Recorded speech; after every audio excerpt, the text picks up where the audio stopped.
I was 21 when this happened. It was 2017. Pause. At the time, I worked part-time at a gas station a few towns over. Soft fluorescent buzz. It was supposed to be temporary, just a few months, until I figured my life out. Beat. The days were normal, busy, annoying, forgettable. Tone shifts darker. But the nights were different. Long pause. Too bright inside, too dark outside, and every customer felt just a little off. Phone rings suddenly. Around 9 or 10 that night, the phone rang. I answered without thinking. Distorted whisper tone. And then I heard that voice. Low, drawn out, fake, but unsettling, like someone trying to sound like a killer from a horror movie. He asked me one question. Whisper. Are you all alone in the store? Pause. I laughed it off, made a sarcastic comment, and hung up. I thought it was a prank, until the phone rang again. This time, he sounded different, calmer, more confident. Whisper slower. I shouldn't be rude to people who know where I am. Silence. That's when something felt wrong. The calls kept coming, closer together, more frequent, and then sound, faint tapping, gravel crunch.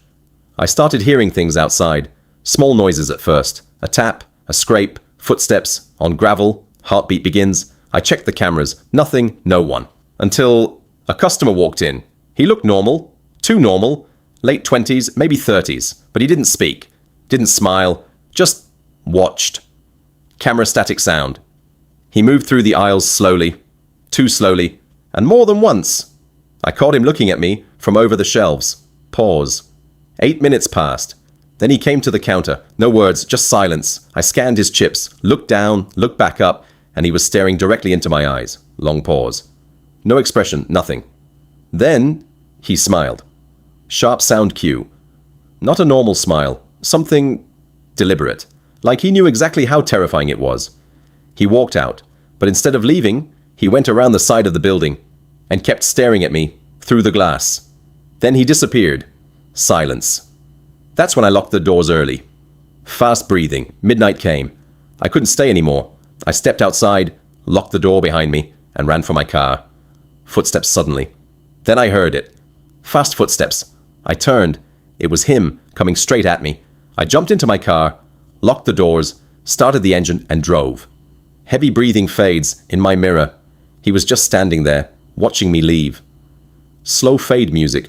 I quit the next day, because even now, I still believe the caller and that man were the same person. Story 2. The bar.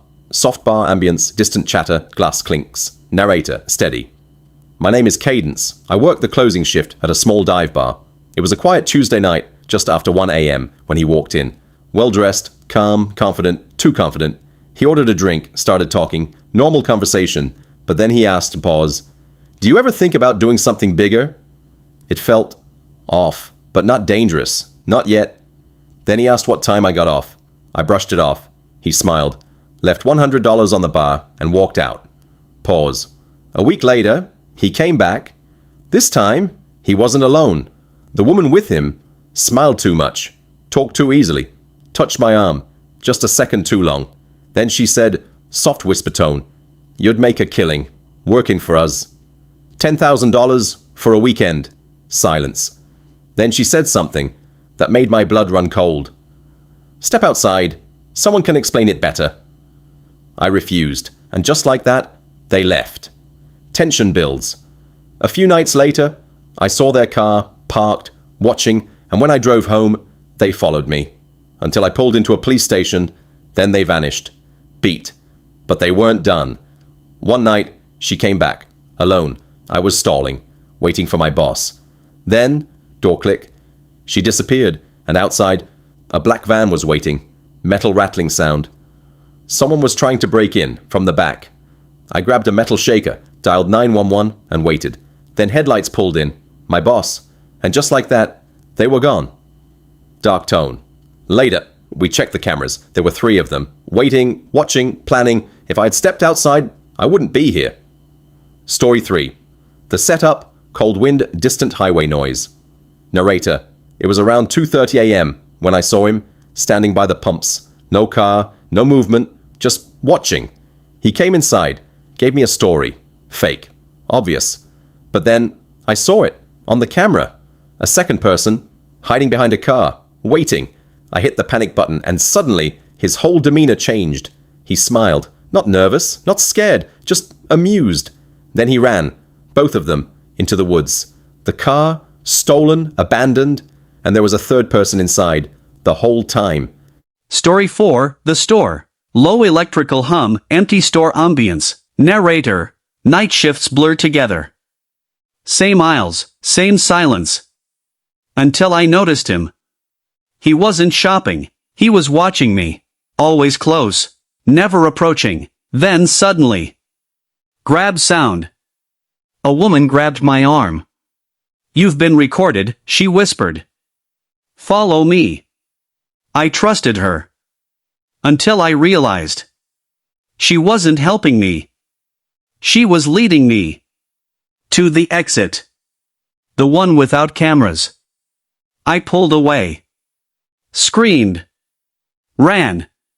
Later. We checked the footage. They came in together. The man. And the woman. Working as one. Final silence. And the worst part? She knew my name. Slow fade out, whisper. I was never random. I was chosen.